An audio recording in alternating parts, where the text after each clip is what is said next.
नमस्कार। ज्योतिषीय श्रृंखला की इस कड़ी में आपका हार्दिक स्वागत है। ज्योतिष के द्वारा हम कैसे जातक में रोगों का अनुमान करते हैं या रोगों का पता करते हैं कि जातक किस रोग से कब आक्रांत होगा, कब प्रभावित होगा। इसके अध्ययन के क्रम में अभी हम नेत्र रोग का अध्ययन कर रहे हैं। आइए नेत्र रोग से संबंधित कुछ अन्य ज्योतिषीय सूत्र लेकर हम पुनः उपस्थित हैं, उसका विश्लेषण करते हैं। किस प्रकार से इन सूत्रों से हम नेत्र रोग का पता करते हैं। यदि द्वितीय शुक्र और चंद्रमा के साथ होकर लग्न में बैठा हो तो जातक को रतौंधी रोग होता है, परंतु द्वितीय के साथ शुक्र के अतिरिक्त कोई अन्य ग्रह हो तो जातक को रतौंधी नहीं होती है।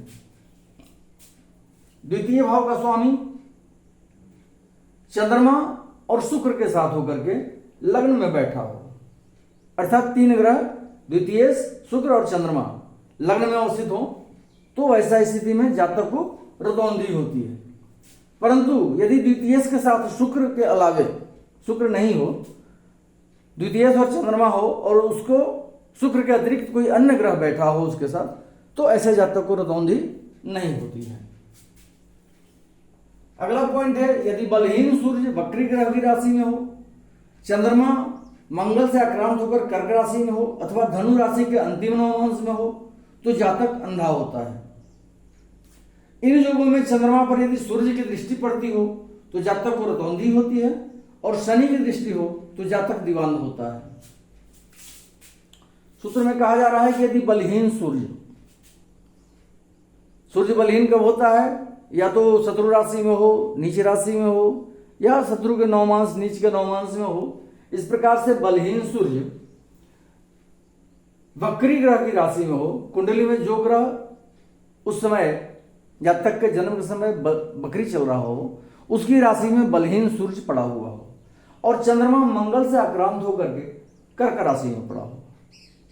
चंद्रमा और मंगल की युति कर्क राशि में हो, मंगल से आक्रांत हो चंद्रमा, और अथवा चंद्रमा धनु राशि के अंतिम नवमांश में हो। चंद्रमा या तो मंगल के साथ कर्क राशि में हो या धनु राशि के अंतिम नवमांश में हो तो ऐसा जातक अंधा होता है।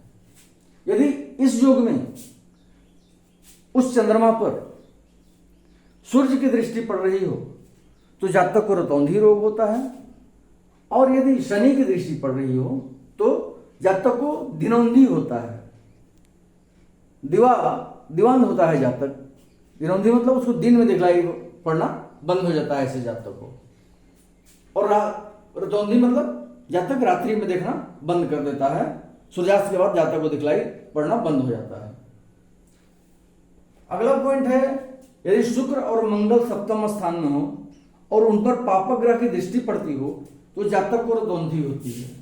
शुक्र और मंगल कुंडली में सप्तम स्थान में स्थित हो, किसी भी लग्न की कुंडली हो, कोई भी राशि हो, लेकिन शुक्र और मंगल की स्थिति सप्तम स्थान में हो और उस पर शुक्र और मंगल पर पापक ग्रह की दृष्टि पड़ रही हो तो वैसे जातक को रतौंधी होती है। यदि चंद्रमा लग्न से द्वादशस्थ हो तो वाम नेत्र में और सूर्य द्वादशस्थ हो तो दाहिने नेत्र में पीड़ा होती है, परंतु शुभ ग्रह से युक्त अथवा दृष्ट रहने पर पीड़ा नहीं होती है। लग्न से द्वादश भाव में यदि चंद्रमा स्थित हो तो जातक को बाएं नेत्र में पीड़ा होती है, और यदि द्वादश स्थान में सूर्य हो तो जातक के दाहिने नेत्र में पीड़ा होती है। परंतु यदि द्वादश सूर्य अथवा चंद्रमा यदि शुभ ग्रह के साथ हो या शुभ ग्रह से दृष्ट हो तो जातक को पीड़ा नहीं होती है और नेत्र पीड़ा नहीं होती है। अगला पॉइंट है, यदि द्वितीय स्थान में कोई पापक ग्रह हो और द्वितीय पर शुभ ग्रह की दृष्टि पड़ रही हो तो जातक निमिलिताक्ष होता है। यदि द्वितीय स्थान में, ये 50वां पॉइंट हम बोल दिए, इसको हम देख लेंगे, 49वां उसके बाद बोलेंगे।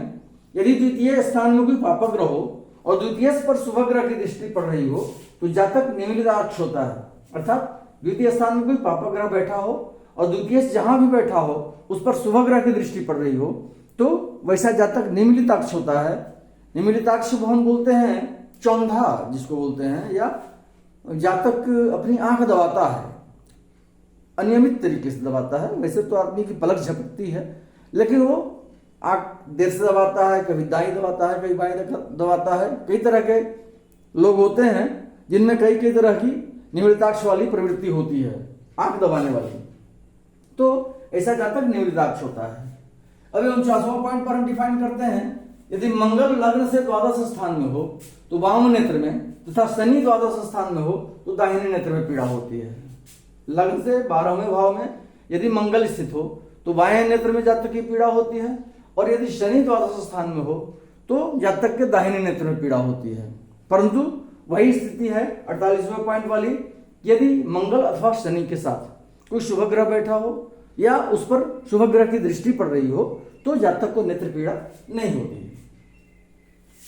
अब 51वां पॉइंट देखते हैं, यदि सिंह लग्न हो, उसमें सूर्य या चंद्रमा बैठा हो और उस पर शुभ ग्रह और पाप ग्रह दोनों की दृष्टि पड़ रही हो तो जातक निम्नलिदाक्ष होता है, अर्थात आंखों को दबाता है। कुंडली सिंह लग्न की हो, लग्न में सिंह राशि अवस्थित हो और उसमें सूर्य अथवा चंद्रमा बैठा हो और उस लग्न सूर्य अथवा चंद्रमा पर शुभ ग्रह और पाप ग्रह दोनों की दृष्टि पड़ रही हो तो वैसा जातक निम्नलिदाक्ष होता है, अर्थात वो अप्रत्याशित रूप से आंखों को दबाने वाला होता है।